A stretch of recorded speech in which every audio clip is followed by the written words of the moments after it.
Another strategy that is so overlooked that you love to talk about as well is actually going to be a focus for my clients in my mastermind just because of where they are is the short-term rental loophole. So what is the short-term rental loophole? Who is it for? Why is it called loophole? Yes, short-term rental loophole is one of my absolute favorite tax loopholes when it comes to real estate because it can work for virtually anyone. You can invest in short-term rental properties as a side hustle and potentially be able to use those rental tax benefits to offset not just rental income, but all of your income. And if you're married, you have a spouse, it can also offset income from your spouse as well. So that's what I love about it. It works for anyone.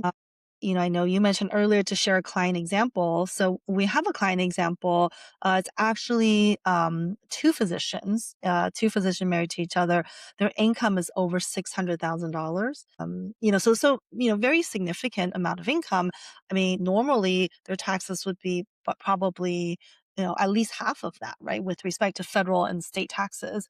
And so for them, it was going from just W-2 income where there was virtually no write-offs besides 401k contributions at work. They bought two short-term rentals, single family, nothing super crazy. I think it's about four or $500,000 each. And in that first year alone, their paper write-off just on, building and furnishing and all that was close to $300,000. And that's just, two small STRs. And so you can see how that's such a drastic change. Instead of paying taxes on 600,000, they're paying taxes on 300,000. That saved them over $100,000 in taxes. And that's where you were saying, well, now that I have $100,000, that could be a down payment on my next property for $400,000 or $500,000. And you kind of just rinse and repeat.